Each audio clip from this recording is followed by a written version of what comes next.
features. Character. Homicide policeman who's experienced everything that life can uncover.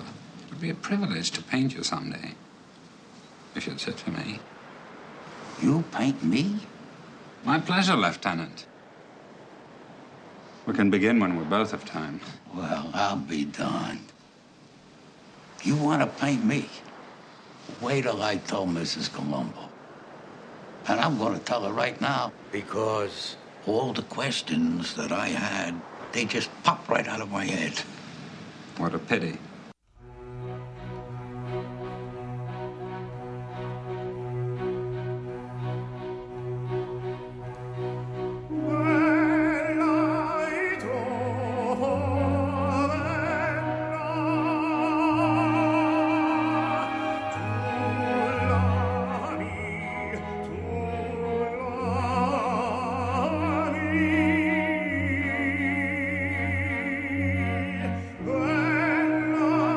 Hello, everybody. This is Sean. And this is Steve. This is episode 2 of the Colombo Confab podcast. And what are we talking about this episode, Steve? So, the randomizer from episode 1 decided that we should review the Murder, a Self-Portrait, which is from the 90s. I'm sorry, I'm being contrarian. Technically, it's 1989. Oh, I see. Well, most of the Columbos I've seen are from the 70s and 80s, so this is kind of more modern than I was accustomed to. Mm-hmm. Indeed. Yeah. I'm really curious. So knowing that, what did you expect in it? I know you didn't expect Colombo in space. But was there other than just the production quality, and the production values, what was your take on it? Like, what was your first impression? Well, initially before watching it, I thought, okay, we're going to have better production quality, maybe a little bit better writing, and an older Peter Falk. I don't know if most of the latest episodes of Columbo were like this, where we saw Columbo at the very beginning. No, okay, because this one you saw Colombo almost immediately. We were kind of introduced to his dog, the Basset Hound, which is named Dog. Mm-hmm. I thought that was interesting.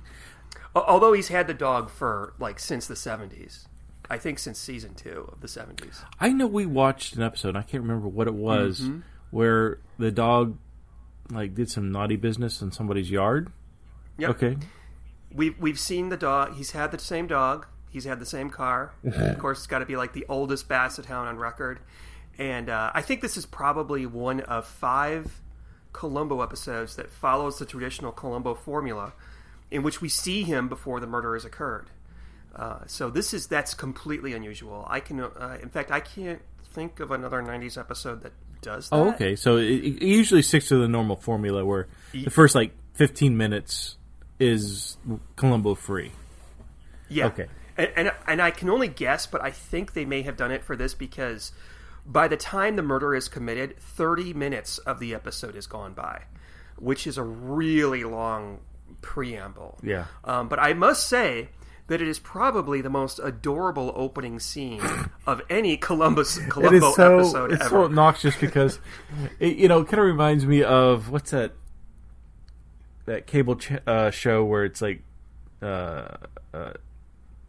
tiaras and oh my god, toddlers and tiaras. That's the one. Yeah, where it's just people who go overboard dressing, not kids, but in this case it's Basset Hounds, where they're dressing them in costumes, and you see Basset Hounds playing cops and robbers. Yeah. like the Puppy Bowl. Yeah, I guess so. The show starts off with the 40th anniversary of the Basset Hound Club, and so people are, showing their dogs, and Columbo, which I found really a little unusual, is that he's at this thing, right? But he's wearing his normal, his raincoat and suit that he wears every episode. You would think you would think he'd be wearing Hawaiian shorts and some, I don't know, a t-shirt. Well, okay, one could argue that maybe he's just got off work, or this is his lunch hour or something, but He did pull out a boiled egg, so I don't think it was as much. Maybe he actually frickin', dresses like that all the time, much to the chagrin of Mrs. Colombo. I want to talk about the theory of Mrs. Colombo. I've been doing some research on Mrs. Colombo. Oh, yes. Okay. Is there anything else you want to say about the opening scene? Because really, after that opening scene, which is my favorite scene of this whole episode, I'm really going to tear this one a new asshole. Oh, really? Okay. Yeah. So you go ahead. Well, yeah. You go ahead with it because I think you're going to like it more than me. Okay. Well, no. I thought it was cute, and it's actually a clue. I mean, I guess the point of this is they're showing that dog, which is the name of the Basset Hound, which I found hilarious, bites Colombo because he's jealous. And that actually plays into the murder of this particular episode. But yeah, the first 30 minutes without Columbo, that segment. So we're introduced to a famous artist named Max Barsini. Mm-hmm. I want to say this is the first douchiest villain of Colombo that I've seen. Now, do they get any douchier in Colombo than this guy? I don't know. You and I watched the one with Dick Van Dyke in it, and Dick Van Dyke is pretty douchey in Not that this episode. guy. This guy had... this guy... Oh. And you know what? He's not a douche to Colombo. He's just generally, like, the way he lives his life is just so disgusting. Yeah. I mean, it's wonderful. I mean, if I had the opportunity to be married to or have 3 women taking care of me, I mean, sure, what guy wouldn't want that? But he's just such a creepy, and like the opening scene, he's talking to the girl that, I guess I should rewind a little. So Max is an artiste, a famous artiste, and so he has this one girl, Julie, that poses nude for him, and so he's telling a story to Julie as he's drawing her, painting her, and he says, "Once upon a time, there was a worthless slut." That should be the title of this episode. Once upon a time, was this worthless slut. Well, he's being funny, and I guess it is kind of funny, but really, wait. I guess we got to talk about the guy who plays him, Patrick Bauchau, or it might be Bauchau. I could not find anywhere how to pronounce his name. Yeah. There's probably somebody screaming right now. But those of you who aren't familiar with him may have seen him in something called Carnival that was popular a while back. Mm-hmm. He played the blind guy. He was in the first thing that IMDb lists him as being in is The Pretender, which I've never seen. He may be the lead in that. I don't know. He was in Panic Room, a movie that I really like called The Rapture, and he played a villain in A View to a Kill. He played one of Christopher Walken's 2 sidekicks, which I didn't realize until lately. He's one of the guys that blows up in the blimp. Because you think of Grace Jones as the main sidekick in that one. But he plays the same character in this movie, The Rapture, that I thought was pretty good. But I think the women that play the woman who plays the Julie, the model, she's been in nothing. I thought she was Ferris Bueller's sister, but that's a totally different actress. But okay, the one who plays his first wife is an actress named Fiona Luna Flanagan. Okay. Who, if you're a big Lost fan, she plays the elderly Dr. Eloise something or other in the latter seasons, who ends up killing her her son in the past. And Shara Denise, who plays the second wife, do you know who she is in real life? She is Peter Falk's wife. Really? Yeah. And actually, in real life, Peter Falk was quite a painter. He enjoyed... I don't know if he painted or if he just did, like, sketches. Yeah. But I know that he did a number of nudes. Okay? Peter Falk really? Yes. Well, no. So this isn't... So this is Peter Falk's first wife? I don't know. It may be his second wife. It may be his third wife. But they met because she was in a classic episode of Columbo. And they met... I don't know when they got married, but she's in several episodes. And this isn't even her last. Okay. So yeah, I'm looking it up now on IMDb. Yeah. So yeah, that was his wife, during his passing. So that was his last wife. Mm-hmm. Sure was. Interesting. and she was very. I remember reading an article about him in like U.S. or People or something, and she was obviously very supportive of his hobby, because around the time that they made this, he was doing his sketches and stuff. And so I don't know. The guy who wrote this never wrote a Columbo before, never wrote one ever again. And I'm sorry, it shows. He just wrote things like T.J. Hooker and Knight Rider and things like that. But I could totally see Peter Falk saying, you know what, you should make one where the guy's a painter and he's married to my wife. You know. So was the villain, was Max Barsini actually Peter Falk? Perhaps Peter Falk killed his ex-wife. I don't know. But I am going to go on the record right now as saying I have to admit that I cannot stand Shara Denise. Well, you're not the only one, because from what I've read, Peter Falk's daughters did not like her either. So Really? yeah, from the first marriage. Wow. Yeah, I did a little research since last episode, so I've become more familiar with Peter Falk's personal life, because I was curious, right? And you can find that stuff on YouTube and the interwebs. Why did they not like her? They didn't really go into much detail. The oldest of the two daughters, now his first wife, which I can't think of, Peter Falk's first wife, I can't think of her name, but they adopted two girls, and those two girls were their only children. But the oldest daughter did not like Shara. There was some disagreements with, money and stuff like that. So it's kind of a typical Hollywood, death where someone disputes who gets what kind of thing. I find her so repulsive and annoying. The wife. That, oh my God. And she's like that in everything that I've seen her in. And I've only seen her in Colombo, but they're probably just like lost half our listeners, which is probably one at this point. The only thing she wasn't annoying in was the first episode of Colombo that she was in. Which episode was that?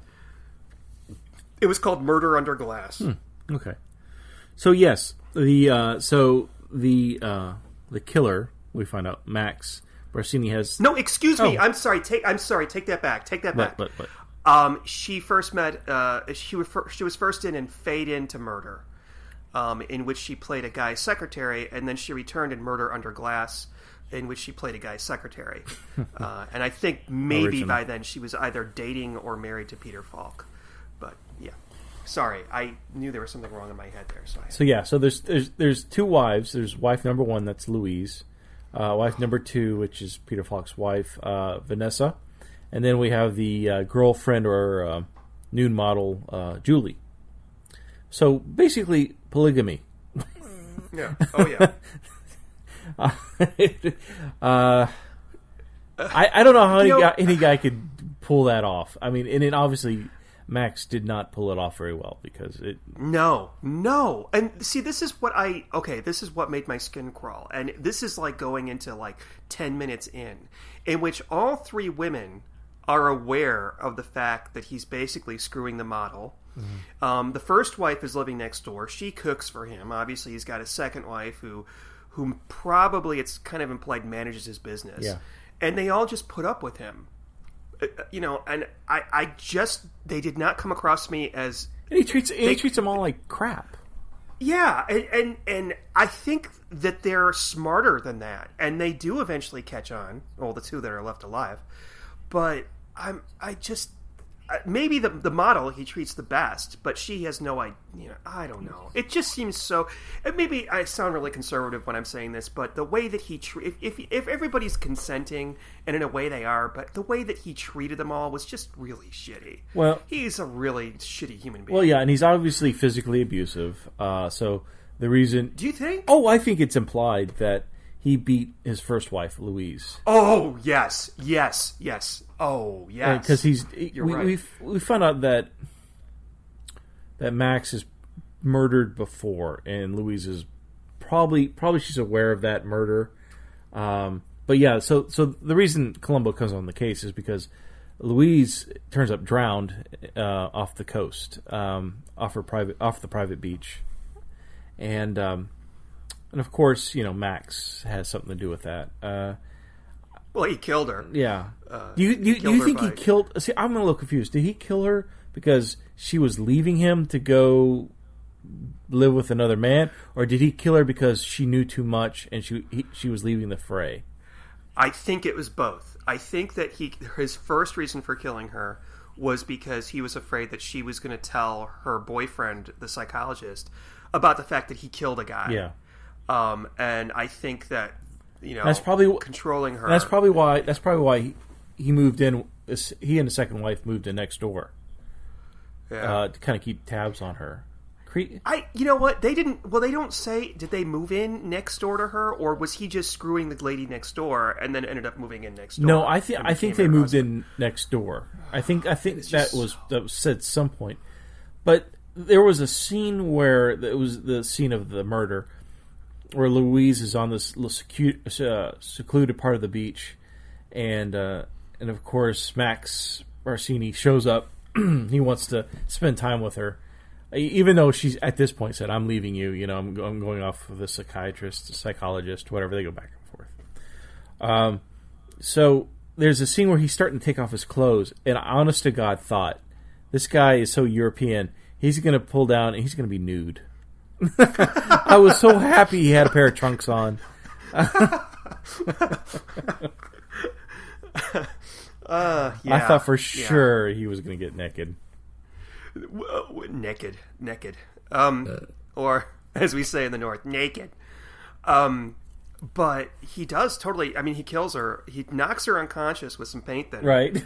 And then carries Can you do that? Can you do that? Does paint thinner knock you out? I mean, I know it can be strong, but I didn't know it would make you pass out. I think it does. I mean, if...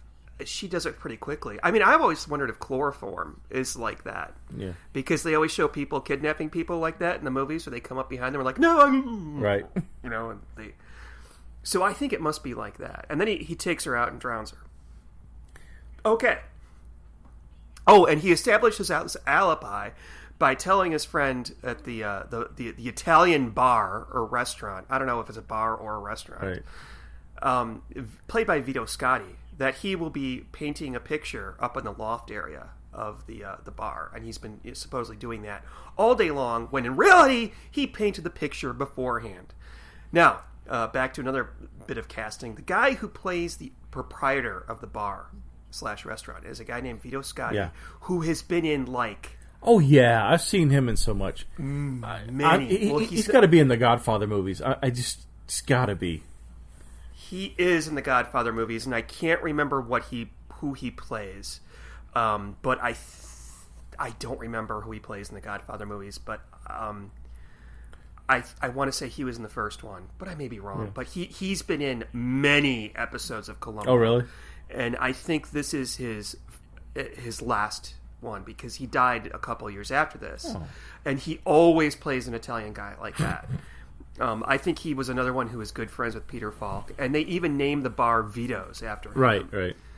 And but look closely, we'll see him again, I'm sure. Like within the next 3 episodes, he's going to come up again. No, yeah, and he's the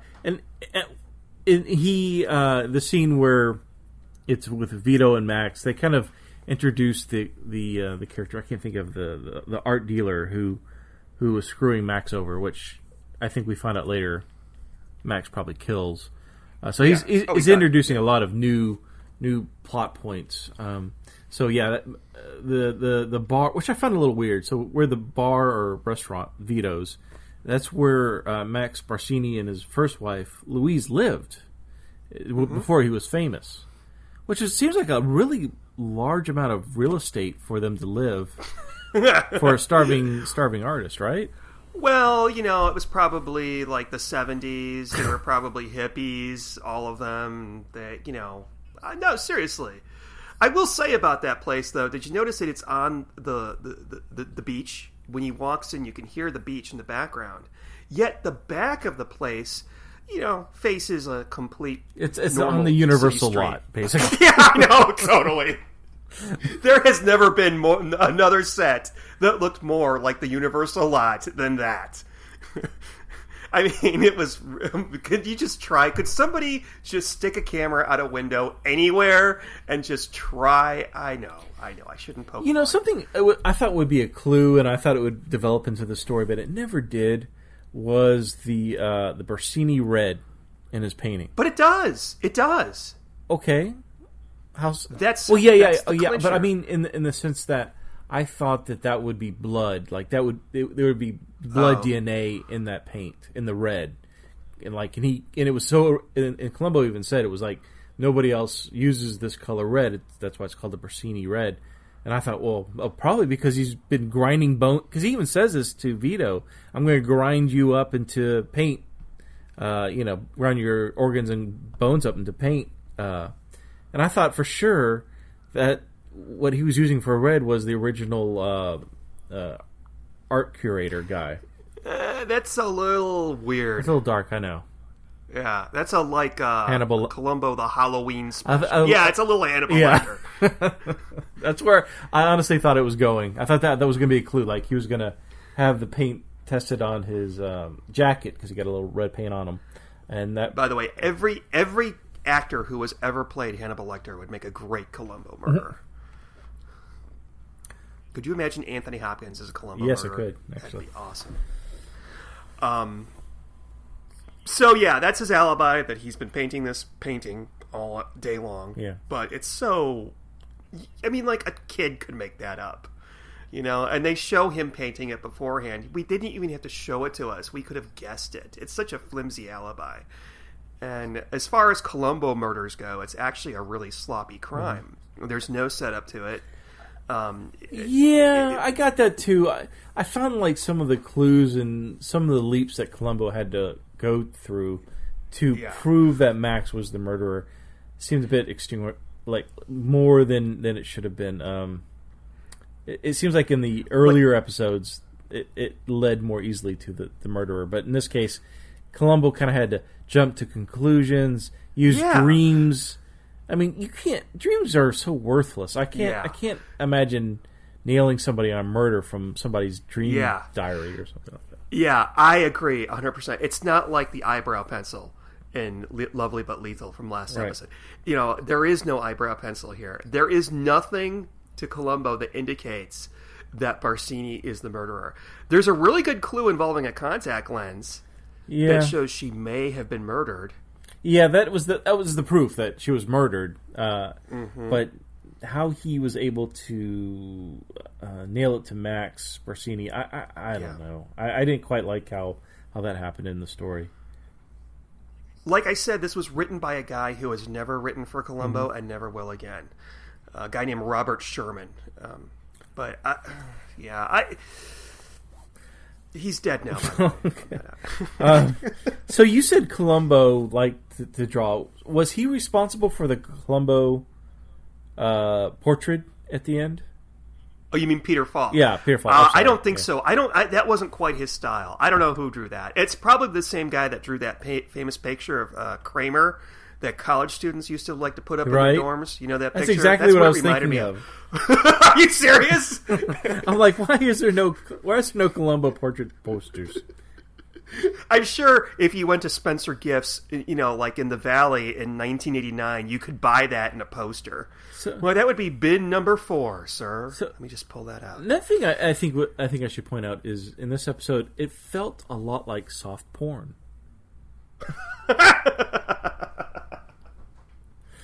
There was nudity. There was hints of foursomes. Lesbianism.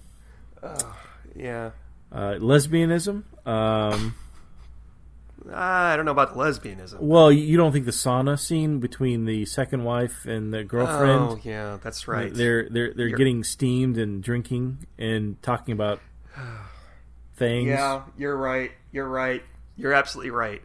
Okay. So you're absolutely right. So the writer does he have any previous writing history with like I Ron said, Jeremy TJ or Hooker? Anything, or? No, T.J. Hooker, Knight Rider, maybe Quincy. I don't remember, but nothing like this.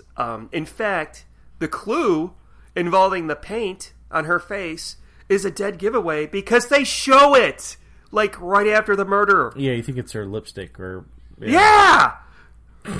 It's such a Murder, She Wrote clue. Like, if you look at something and it looks weird, that's a clue. That'll show you who the murderer is. But the scene in the sauna, you're right. And you know what? I don't know why it took those women that long to realize that I guess they needed each other they got drunk. to walk out. Yeah, they had to get drunk first. But what did you think of the psychologist, Sidney Hammer? That was his name? I believe so. I don't know. He was there. Oh, he's the one that pointed out to Colombo that your dog may have bit you because he's jealous. Right. He psychoanalyzes Colombo's basset hound. And what does Colombo learn from that? Jealousy? I don't know. What?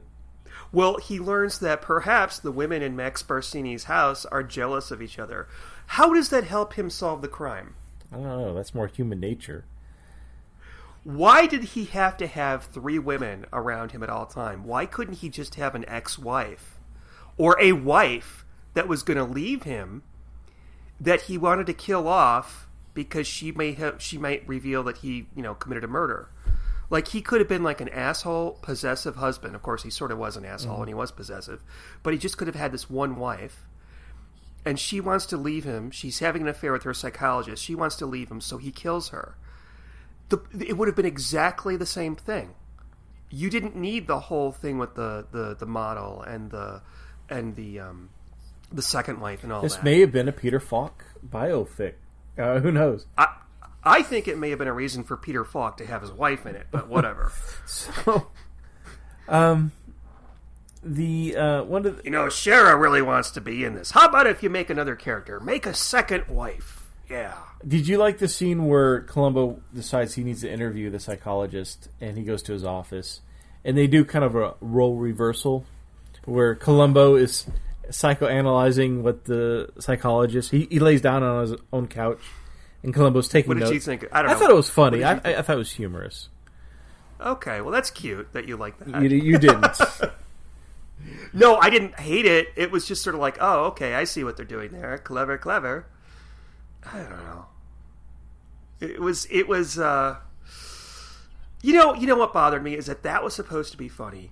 Yeah, it wasn't. But they had a million other chances to make this more funny and more Columbo-ish. Mm-hmm. The only bit that is Columbo-ish at all is the opening with the dog. That was funny. Basset hound. Yeah. He says, and the only thing I think he says at one point, my wife is a big fan or something like that. But even when he meets Barsini, he, usually remember the one where he meets the old movie star and he's like, oh, I can't believe it. I've seen every picture you've been in. When he meets Barsini, he knows exactly who he is, but he just goes, this is a great honor, sir. Nice to meet you. He doesn't fawn over him. He doesn't. He does, though. No? Okay, well, I guess maybe when Barsini tells him that he's going to paint his picture. Yeah, it even says to Barsini, like, oh, whatever questions I had in my mind have just been blown out. I'm at a loss of words. So Barsini sees that as a hook to trick Colombo. But I want to see what your thoughts are on this. My favorite parts of this episode were the intermittent Calvin Klein commercials. Or as you probably know them as the dream sequences of the first wife, Louise. Yeah. No? Could you imagine this was a 70s episode and they had that and how hokey it would be? It doesn't come across as really hokey, though. It doesn't. It actually looks pretty cool. It looks pretty cool. Yeah. But in Columbo, he's, like you said before, he's using dreams to solve a crime. Yeah, that can't stand in court. Oh my gosh. No. And yeah, you're a lawyer, so if someone were to have proof that I don't know. I mean, I know you're not in homicide or murder, but you can't prove that in court. No, absolutely not. I mean, the stuff that he nails Barsini with, at the end, that is an excellent clue. That's a gotcha clue. Yeah, but it's so simple. It's just I don't know. But yeah, so these recreations of these dreams, Louise's dreams, are in black and white. and very artistic. Like I don't know what the right word here is. Surreal, yes. Mm-hmm. So it's almost like watching a 1980s Calvin Klein commercial. It's in black and white, a lot of running, wearing flowing gowns, and symbolism. Definitely symbolism. Obviously, it's a dream. Oh God! and the way Colombo pieces things together, like Louise sees her uncle, and uncle. The French word for uncle is monocle, or whatever. I don't even know what happened there. To be quite honest. It's her uncle, and the French words for my uncle are monocle. They're mon uncle, therefore monocle, and therefore somebody who's wearing a monocle. And there's some berries, but actually that means berry, like literally berry. Yeah, that was horrible.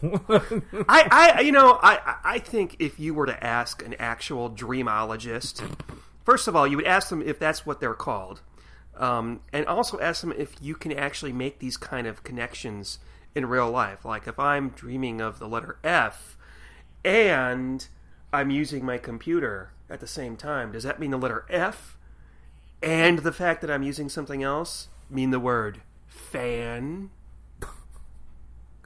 I couldn't tell you. Or if I'm taking a trip through Tel Aviv and I'm thinking about Tel Aviv, maybe I'm actually thinking about television. It's just silly.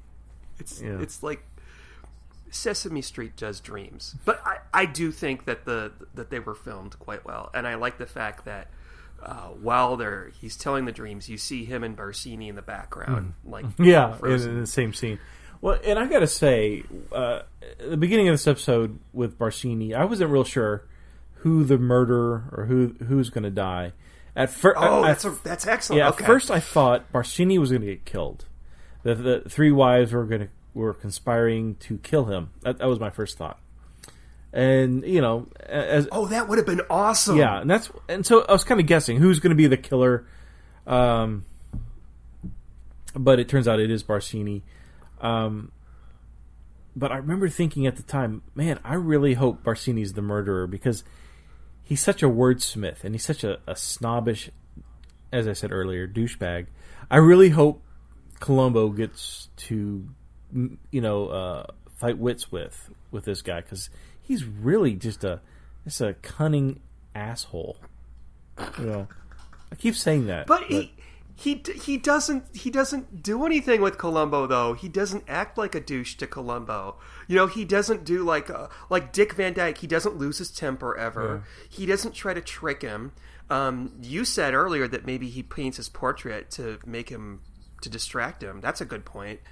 But yeah, most of the villains, I love it because Colombo kind of has his set pieces, and one of them is always my favorite. When the murderer says to Colombo, "Let me tell you something." Yeah. Anytime a murderer says that, Colombo's. It's automatic. Like Colombo knows right off the bat, you're the murderer. If you're going to tell me how to do my job, yeah, it's. But no, it didn't happen this episode. It's usually when the murderer says something like, "Colombo, are you actually implying that I had something to do with his death? There's nothing here." It's not even until the final scene that we get that. Like last episode. Are you implying that I killed my ex-wife? Oh no, sir, no. I didn't. No offense, no, I didn't mean to imply anything. I'm not implying it at all. Colombo, I want you out of my house, and if you come back here, I'm going to report straight to your superiors.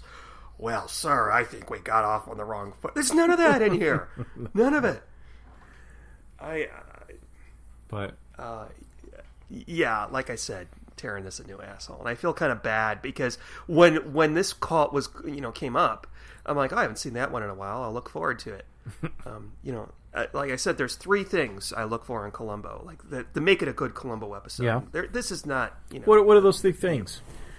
Well, first of all, you have to, if there has to be a really good clincher at the very end, and there is in this. Mm-hmm. There's no getting past it. He's going to get nailed for the paint. Okay, mm-hmm. I think it was a bit sloppy on his part because any rag would do, but he had to use the one that had his paint on it. Second of all is how Columbo knows that this person is the killer. Nothing. Yeah, I still Nothing. don't understand how he got to that. Yeah. Just the fact that Louise had bad dreams about him. That's it. So if I'm ever found dead, apparently zombies did it because I have bad dreams about zombies. Well, if you ever have bad dreams about strawberries and blueberries, that's a. Oh yeah, it means that I still don't. Well, I like. Yeah, that was berry. They both straws. strawberry, blueberry. So dumb. It's dumb. You're right. The story's ridiculous. And then there's the murderer and Colombo dynamic, which just does not exist here at all. Colombo and the murderer talk for a while. There's no banter. There's no, well, Colombo, I'm going to trick him with this. I'm going to do that. None of that exists here. Mm-hmm. It's like I said, it's as if the guy who wrote it never saw an episode of Colombo in his life. Yeah. Oh, and we get to see Colombo react to the fact that this guy is polygamous. He's got the girlfriend and he's got the wife at the same time. And he just acts confused and it goes nowhere else. This has been done better in other episodes. Really? So, yeah. Huh. Can't wait to see them. Like, there was an episode one time where he found out that a guy was gay, and the way that he reacted to it was, "Are you telling me that this guy is gay? I'll be a son of a gun. How about that?" Huh. And we don't really see that here. We see it, but it's not... Because that's what's going on. It is polygamy. I mean, it's kind of a it, soft way to put it, It has nothing to do with the plot. It has... Well, and I don't understand, so... Louise, the first wife, the one who gets murdered at the beach, and this is where the scene where Barsini shows up to kill her, right? But she's totally fine with him showing up. She doesn't want him there initially, but he's like, lay down, close your eyes, and she does all that. Is she nuts? Yeah, I know. I'd be like, get the fuck out of here. Yeah. Next thing you know, he'll be telling her to take a drive take that empty road down to the farm. It didn't make any sense. Yeah, there was a lot of... the more I talk about it, the more it doesn't make sense. So you liked this at first. I did, and talking to you has really ruined it. I watched this like a week ago, and I watched it. It was like the quickest I've ever gotten done with my podcast homework, because usually I wait until the night before. You watched this right before we started recording. Yeah. And you liked it. Well, should we review it? I mean, do we want to discuss the parts that we liked and didn't like?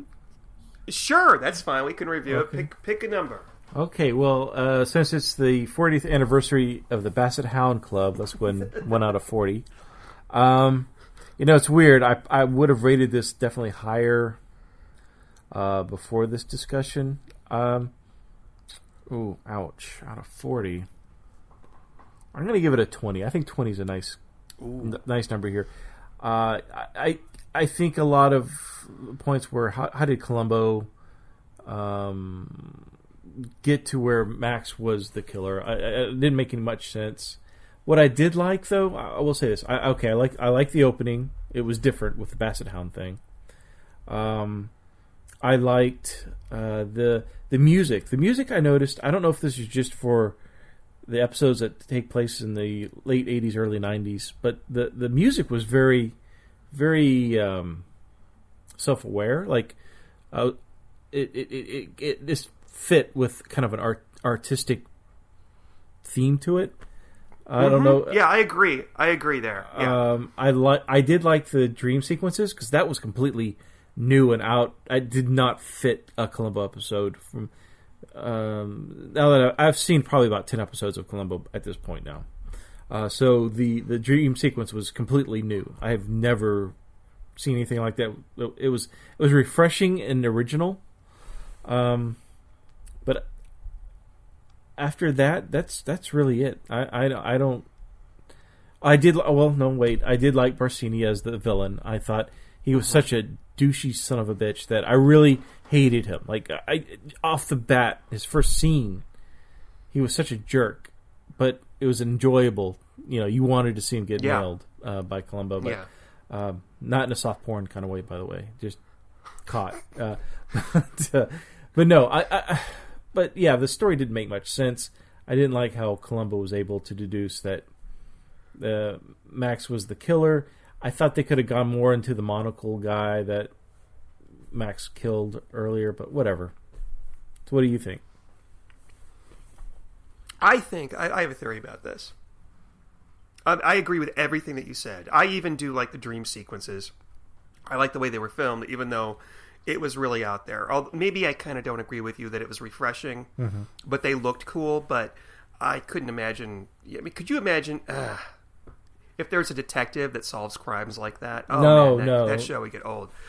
So I have a theory about this, and this is my own personal theory. I don't know if this is true, and it's mean, but I really think that somebody, Robert Sherman in this case, wrote a script about Max Barsini, who had a jealous wife, and he was having an affair with his model, and the wife was going to leave him, just like this one was, and he didn't want her to leave, so he killed her, because he killed a man in his past. And he was a misogynist, much like this man was. And you're right. There were some implications via the dreams that he beat her. Well, there was that one scene. There's this one scene where Vito in Vito's bar, and Barsini's. It's the first scene in Vito's bar where Barsini's having a drink, and there's some random guy a couple of bar stools down having a drink too. And he says, he tells Vito, isn't that Barsini? I'm a big fan. Do you think he'll mind if I went over there and talked to him and buy him a drink? And the guy goes, no, don't do that, because he'll punch your lights out, basically. Yeah. So the guy's got a temper. Yeah. We never see him use his temper, though. I'm not saying that we need to, but when an annoying little guy in a raincoat keeps showing up at your front door, I think the temper would kick in. But apparently, it's only useful against women. Yeah. So I really think that there was a story here just about him and his wife, and he's having an affair with the model. And I really think that Peter Falk came and said, it'd be great if we got my wife Shara in there somehow. Could you write a part for her? That'd be great. Notice how Peter Falk sounds like Colombo in her. But, it just seems so misplaced and odd. It didn't have anything to do with the murder. We could have done without her. I mean, with this, I'm talking about the second wife. If you think about it, it could have been the model that just leaves him after his wife is murdered, and then you have the murder itself, which is fine. Like I said, there's half an hour leading up to a murder that there's about 30 seconds, or not 30 seconds, maybe 2 minutes of a build up to, and there's literally only 3 clues leading to who the murderer is. Yeah. There's the contact lenses. Yeah. All right. He can prove that maybe she wasn't murdered. Or I'm sorry, maybe it wasn't an accident, I should say. There's the fact that there's no paint on the floor where he was supposed to be painting that picture of Vito's bar. Okay. All right. And then there's the Barsini red on the cloth that it ends up on the victim's mouth. Those are the only 3 out of an hour and a half story. Those are the only 3 clues that we have that lead us to who the murderer is. So everything else is just fluff and puffery, and none of the puffery has to do with, Colombo being Colombo and being goofy and talking about his wife or doing something embarrassing or, kind of shit like, walking in on a photo shoot or a film shoot and knocking something over and people getting mad at him. And no, it's just a bland story, and there's plenty of mediocre Colombos out there. You gave this a mediocre score. You split it right down the middle. I'm going to give it a 14. Oh, wow. I just did not like this. And there's episodes that are bad that we could sit and talk about and make fun of, but this is just dull. It was, and after I was done watching this, I thought, oh my God, Steve's going to watch this. He's never going to want to watch Columbo again. Well, I wouldn't recommend this for a first time viewing of Columbo. And this is, I think, kind of highly regarded among fans from what I've read. So, but that's just sort of a shot in the dark because I've read this book where the writer ranks it as highly regarded, and I used to belong to a forum where they wouldn't even acknowledge 90s episodes. But, really? Huh. Yeah. Well, yeah. Well, if you don't mind, I kind of want to go off into a tangent. That's fine. So, speaking of things that people don't want to acknowledge Colombo's wife. Okay, so I was a little curious about Colombo's wife because he does reference her in every episode multiple times, and of course, I guess most people are familiar with the program Mrs. Colombo with Kate McGrew. Now, I haven't seen any of those. I watched a couple of YouTube videos on it, but I've never seen a full episode. And so those two shows are completely separate in that you never see Colombo in Mrs. Colombo and vice versa. Right. And so I started kind of delving deeper into the interwebs on the theories of what Mrs. Colombo, does she really exist? And from what I can gather, I honestly don't think she does exist. I think this is something Colombo has made up for whatever reason. And one of the things someone pointed out, and it was funny because it was an episode I just watched. I wish I could remember which one, but Colombo's talking about, it's the exercise one. It's the one. Okay. It's the one. I was going to use this. Okay. Yeah. And Colombo describes his wife as overweight. Like not obese, right. but she is overweight. Well, obviously, Kate McGrew is not anywhere near overweight. And not only that, the age difference between the two. I mean, Kate McGrew would have been, 5 years old if she was married to Colombo. Maybe it's the second wife. Maybe what we see in this episode. But what are your thoughts? Do you think Mrs. Colombo, if you take the Kate McGrew shows out, do you think... Okay. Do you think... Mrs. Colombo is a real person in this series? Yes, and there's proof of it. Okay.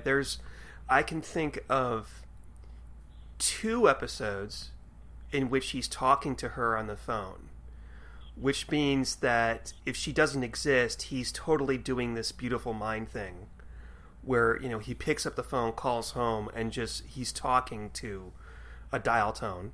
Yeah.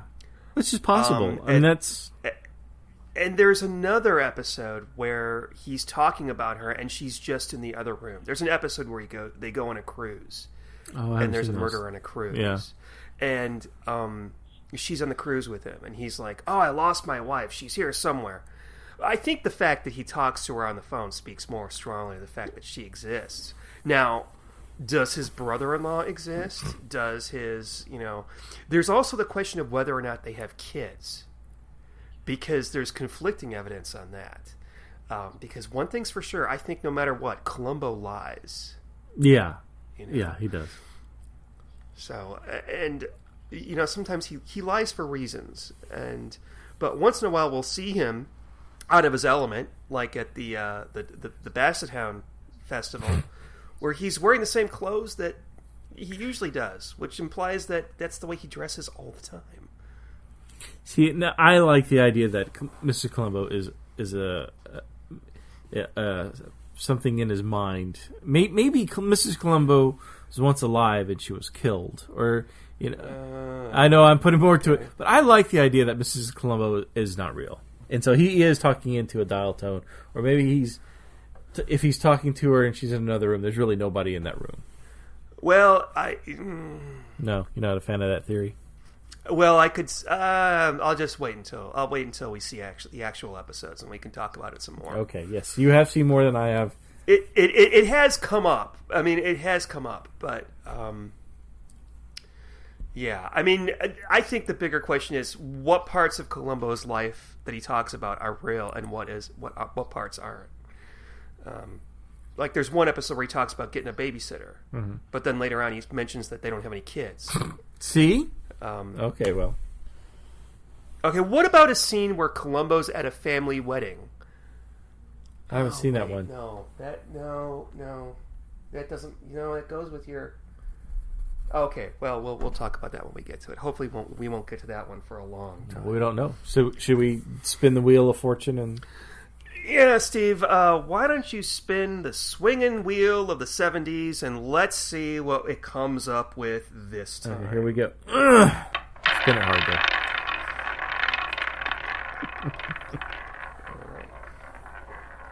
All right. Let's see here. And I gotta say, I really, so far, I've only seen one episode from the 90s. I really prefer the ones from the 80s. Oh, you are not. Oh, you mean from the 70s? You are not alone there, my friend. You are not so alone. far. Now I've only seen one. So there are good ones. There are good. The ones I've been watching are from the 70s and 80s. Those are the ones I've been watching majority for some reason. So tonight's episode was my first foray into the later series. But yeah. All right. And our next episode will be, ironically enough, the last episode of the 70s. It's going to be The Conspirators. Conspirators. Do you like Irish stuff? Do you like the Irish? Sure, why not? Well, I hope you do. Is there a lot of Irish? Oh, that's not even an accent. Oh my! I was about to do like an Australian accent. I'm not even going to attempt it. We'll lose that one viewer or listener left that we have. And I'm sorry, I can't remember the name of the actor. Let go of my one, Lucky Charms. No, that's not even. No, not even please! Right. Oh, please! Oh, no! Don't do that. Don't. Well, okay. Needless to say, the murderer is Irish. Oh, why? And there's There's no. That's no. That's Scottish. No, that's not. Oh. That's not where we're going. Okay. Put another shrimp on the Barbie. Oh no! Stop! That's not even. Stop! Okay, everybody. Well, thank you for joining us again. I'm glad you're still listening by now. Konnichiwa. And tune in for a very offensive episode 3 of the Colombo Confab when we talk about the conspirators. Bye, y'all. Konnichiwa.